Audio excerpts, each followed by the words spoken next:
আজ দশম শ্রেণী ক্লাস 10 এর চলতড়িৎ বলে যে অধ্যায়টা আছে সেই চলতড়িৎ অধ্যায়টা একটু শুরু করব।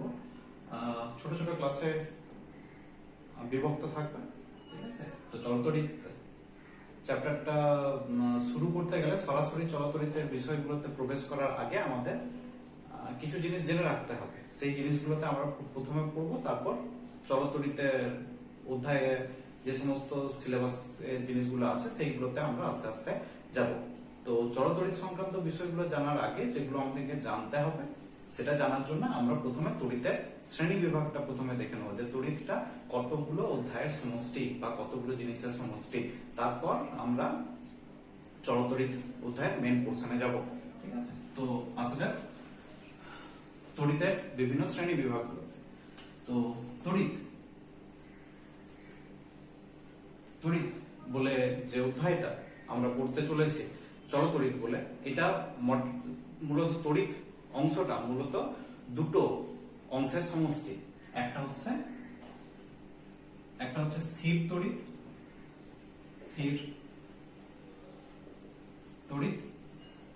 আর একটা হচ্ছে একটা স্থির তড়িৎ আর একটা হচ্ছে চলতড়িৎ। যদিও আমাদের চ্যাপ্টারটার নাম হচ্ছে চলতড়িৎ, তাও এই অধ্যায়ের মধ্যে স্থির তড়িৎ সংক্রান্ত কিছু বিষয় আমাদের আছে, তাই ওই জিনিসগুলো পড়তে হবে। এখন স্থির তড়িৎ বা চলতড়িৎ বলতে কি বোঝায়? তড়িৎ মানে কি? তড়িৎ বলতে মূলত আমরা কাদেরকে বুঝি? তড়িৎ মানে মূলত আমরা আধান বা চার্জকে বুঝি, ঠিক আছে? এখন স্থির তড়িৎটা কি না, কোন একটা আধান যদি স্থির অবস্থায় থাকে, অর্থাৎ যে জায়গাতে ছিল অবস্থানের পরিবর্তন না করে একই জায়গাতে থেকে যায়, তাহলে তার চারপাশে যে সমস্ত ঘটনাগুলো আমরা দেখতে পাই সেইগুলো হচ্ছে স্থির তড়িতের অন্তর্গত। অর্থাৎ কোন একটা আধান যদি স্থির অবস্থায় থাকে, চলাফেরা না করে, তবে যে সমস্ত ঘটনাগুলো আমরা দেখতে পাই সেগুলো স্থির তড়িতের অন্তর্গত। তাহলে স্থির তড়িৎ হচ্ছে আধান স্থির থাকলে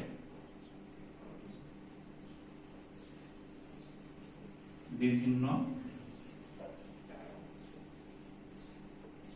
ঘটনাবলী, সেগুলো হচ্ছে স্থির তড়িতের মধ্যে অন্তর্গত। আর চলতড়িৎ কি? চলতড়িৎ ঠিক এর উল্টোটা, অর্থাৎ আধানটা যদি সচল গতিশীল হয় তাহলে ঘটনাগুলো খানিকটা পাল্টে যায়। একটা আধান যদি স্থির থাকে তার চারপাশে যেমন যে সমস্ত ঘটনাগুলো দেখতে পাওয়া যাবে, আধানটা যদি গতিশীল অবস্থায় থাকে তাহলে সেই ঘটনাগুলো খানিকটা পাল্টে যাবে।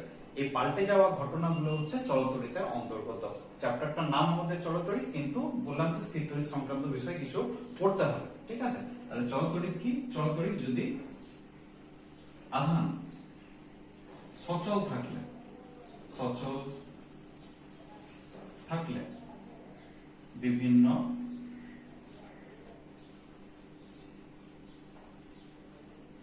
ঘটনাগুলি যেগুলো ঘটে সেগুলো হচ্ছে চলতড়িতের অন্তর্গত।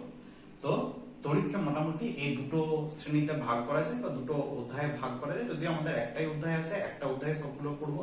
প্রথমে স্থির তড়িতের কিছু ঘটনা, তারপর চলতড়িতের বিভিন্ন ঘটনাগুলো সম্পর্কে আসবো। তো স্থির তড়িতের প্রথমে যে ঘটনাগুলো আমরা পড়বো, প্রথমেই জানতে হবে আমাদের তড়িৎ কি জিনিস, ঠিক আছে?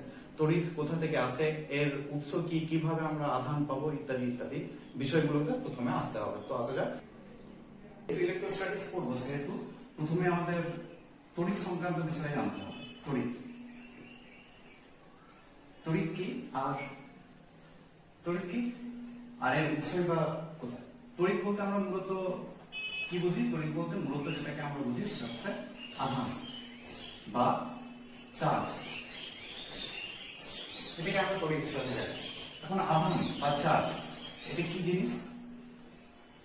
আধান বা চার্জ গুলো তোমরা ক্লাস 8 থেকে শক্তি সম্পর্কিত জিনিসগুলো পড়ে আসছো। আমাদের টোটাল 8 ধরনের শক্তি হয়।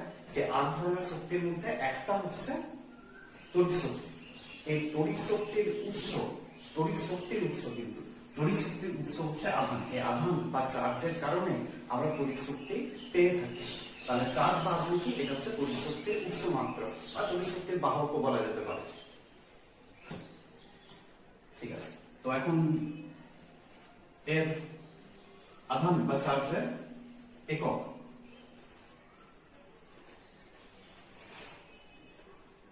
এই ডিটেইলসে পরে আসছি, আগে এককটা একটু জেনে নিই। আধান বা চার্জের একক যদি এসআই পদ্ধতিতে এককগুলো ক্যালকুলেশন করা হয়, আধানের একক হচ্ছে কুলম্ব। কুলম্ব লেখা হয় বড় হাতের সি দিয়ে। আর যদি সিজিএস পদ্ধতিতে ক্যালকুলেশন করা হয়, সিজিএস পদ্ধতিতে, তাহলে আধানের এককটাকে ইএসইউ বলা হয়। ইএসইউ, ইলেকট্রোস্ট্যাটিক ইউনিট, স্থির তড়িৎ একক, ইলেকট্রোস্ট্যাটিক ইউনিট সিজিএস পদ্ধতিতে এর এককটা। এখন যেহেতু তড়িৎ হিসাবে পড়ছে, সেহেতু প্রথমে আমাদেরকে জানতে হবে যে এই যে তড়িৎ শক্তি বা আধান বা চার্জ এর উৎসটা কি। আসলে তড়িৎ শক্তি থেকে আমরা আধান পেতে পারি। আধান পাওয়া খুব একটা ডিফিকাল্ট কাজ না। আধানের উৎস কি না আমরা জানি, আমাদের প্রকৃতি বিভিন্ন পদার্থ দ্বারা তৈরি, পদার্থ। এখন এই পদার্থকে যদি ভাঙা হয় তাহলে কি পাবো? যে কোনো পদার্থে আমরা জানি অসংখ্য অণু দ্বারা তৈরি, ছোট ছোট কণা অণু দ্বারা তৈরি। এই অণুকে যদি ভাঙি তাহলে এক একটা অণু আবার দুই বা তার থেকে বেশি পরমাণু দ্বারা তৈরি করতে পারে। অর্থাৎ অণুকে ভাঙলে পাবো পরমাণু। এখন এই পরমাণুকেও যদি আমরা ভাঙতে থাকি তাহলে পরমাণুর দুটো অংশ পাওয়া যায়। একটা হচ্ছে নিউক্লিয়াস, যেটা পরমাণুর কেন্দ্রে থাকে, নিউক্লিয়াস, আর একটা হচ্ছে ইলেকট্রন মহল, ইলেকট্রন মহল। এই দুটো অংশ দ্বারা পরমাণু তৈরি। নিউক্লিয়াস পরমাণুর একদম কেন্দ্রে, ইলেকট্রন মহল নিউক্লিয়াসকে কেন্দ্র করে বিভিন্ন কক্ষপথে ইলেকট্রনগুলো ঘোরাফেরা করে। নিউক্লিয়াসের মধ্যে কি থাকে? নিউক্লিয়াসের মধ্যে দুটোই মাত্র কণা থাকে, একটা হচ্ছে প্রোটন আর একটা হচ্ছে নিউট্রন।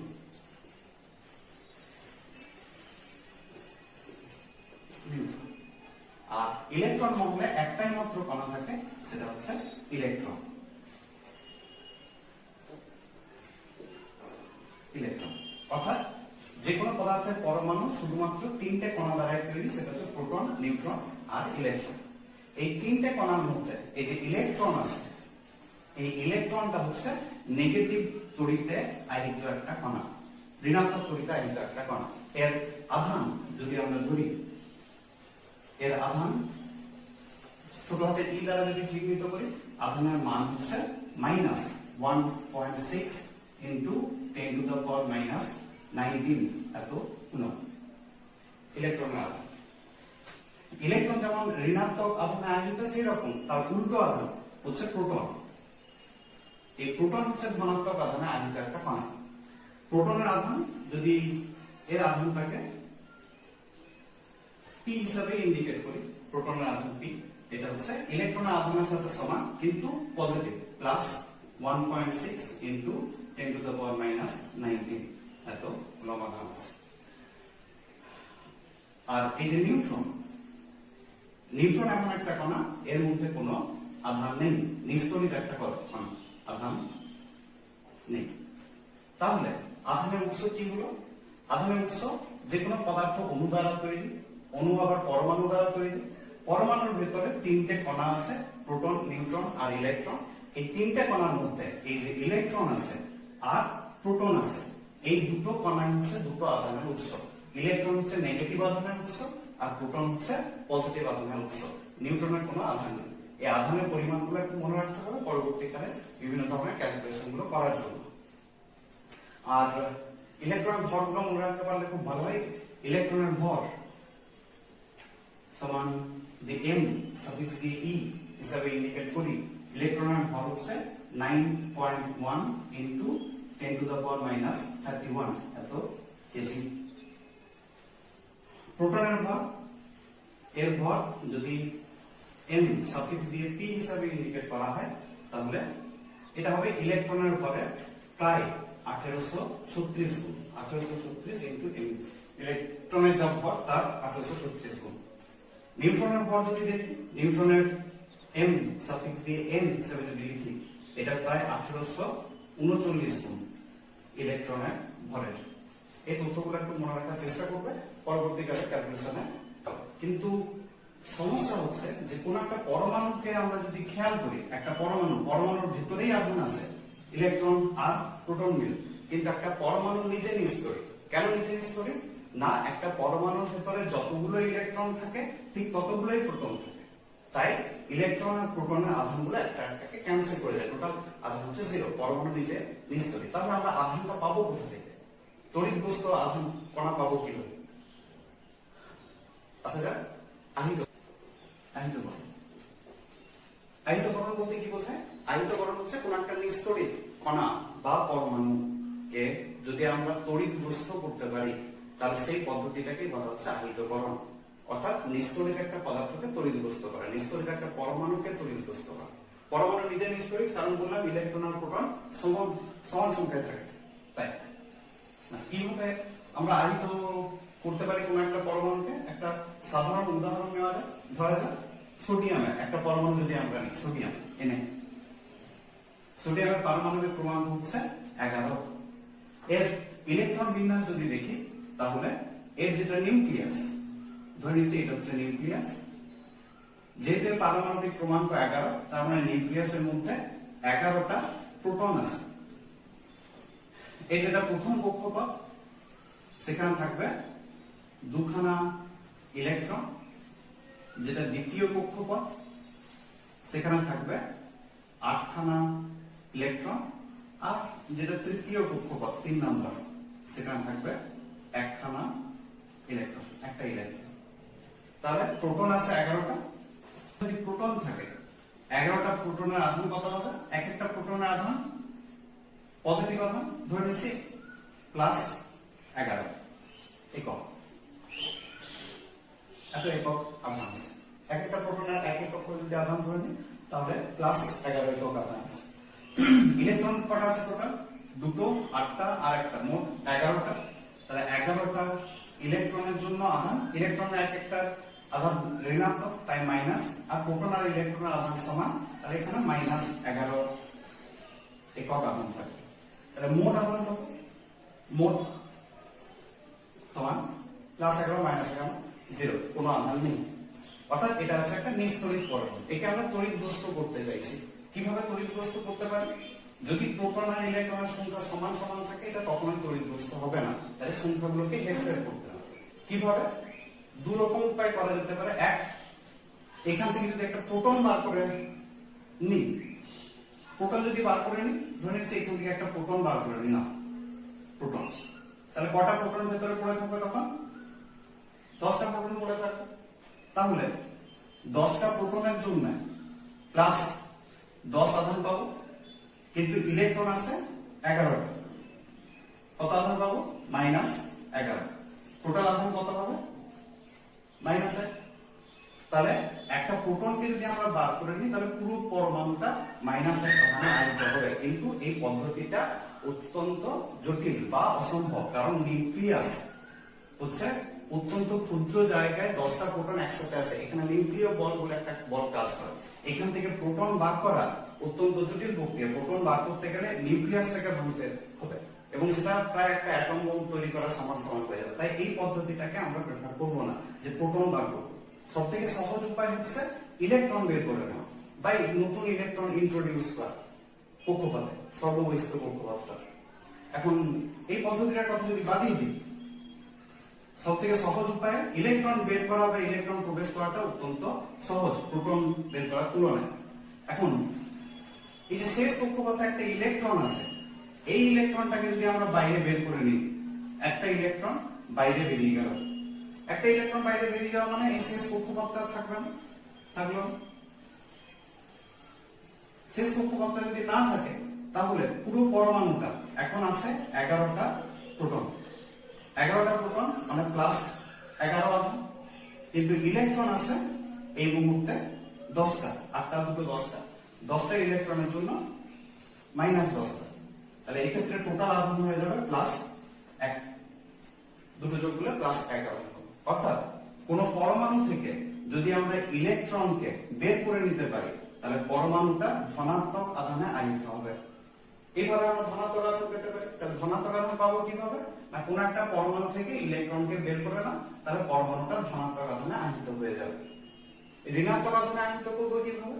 যদি এরকম একটা প্রসেস কল্পনা করা হয়, যে এখানে একটা ইলেকট্রন তো অলরেডি ছিল, এই ইলেকট্রনটাকে না বের করে আমি বাইরের দিক থেকে এক্সট্রা ইলেকট্রন ইন্ট্রোডিউস করছি, এখানে আরো বাইরের দিক থেকে ইলেকট্রন এখানে প্রবেশ করাবো, আরো একটা ইলেকট্রন এখানে আমি দিলাম, কোন একটা উপায় বাইরের দিক থেকে ইলেকট্রন দিলাম, তখন কি ঘটনা ঘটবে? তখন প্রোটন তো 10টা ছিল, প্রোটন 11টা ছিল, 11টা প্রোটনই আছে, তার জন্য প্লাস 11 আটম, আর ইলেকট্রন এই মুহূর্তে হয়ে গেছে 12টা, 12টা ইলেকট্রনের জন্য -12 আটম, তাহলে টোটাল আটম হয়ে যাবে -1।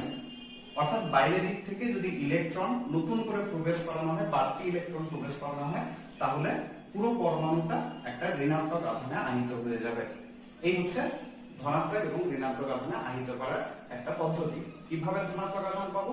না ইলেকট্রন যদি বের করে নিই তাহলে ধনাত্মক পাবো, আর ইলেকট্রন যদি নতুন করে প্রবেশ করায় তাহলে পরমাণুটা ঋণাত্মক আধানে আহিত হয়ে যাবে। এটি করা হয়। তাহলে আমরা যেটা দেখতে পেলাম সেটা হচ্ছে যদি ধনাত্মক আর ঋণাত্মক আধান পাওয়ার উপায়গুলো কি কি? না কোনো পরমাণু যদি ইলেকট্রন বর্জন করে, অর্থাৎ পরমাণু থেকে ইলেকট্রন বাইরে বেরিয়ে যায়, তাহলে পরমাণুটা একটা ধনাত্মক আধানে পরিণত হবে। তাহলে পরমাণু থেকে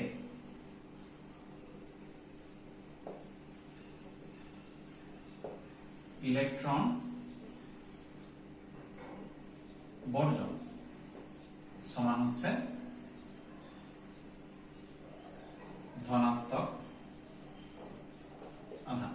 তার ধনাত্মক আধান কিভাবে পাবো? না কোনো পরমাণু যদি ইলেকট্রন বর্জন করে, ইলেকট্রন বাইরে বেরিয়ে যায়, তবে পরমাণুটা ধনাত্মক আধানে পরিণত হবে। ঋণাত্মক আধান কিভাবে পাবো? না পরমাণুর মধ্যে যদি বাড়তি ইলেকট্রন এসে পড়ে, প্রবেশ করে, তবে আমরা ঋণাত্মক আধান পেতে পারি, বা পরমাণুটা ঋণাত্মক আধানে আহিত হয়ে যাবে।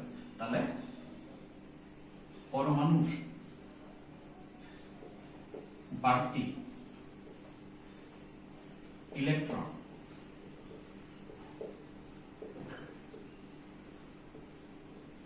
গ্রহণ সমান হচ্ছে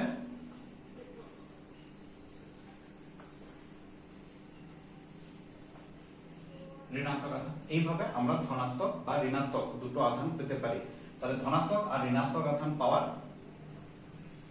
একটাই উপায়, হয় ইলেকট্রন গ্রহণ করতে হবে, নয় ইলেকট্রন বর্জন করতে হবে। ইলেকট্রন বর্জন করলে ধনাত্মক আধান পাবো, ইলেকট্রন গ্রহণ করলে ঋণাত্মক আধান পাবো। তো এরপর আসা যাক আমাদের স্থির তড়িতের প্রাথমিক সূত্র, যেটা প্রাথমিক সূত্রতে আছে, স্থির তড়িতের প্রাথমিক সূত্র।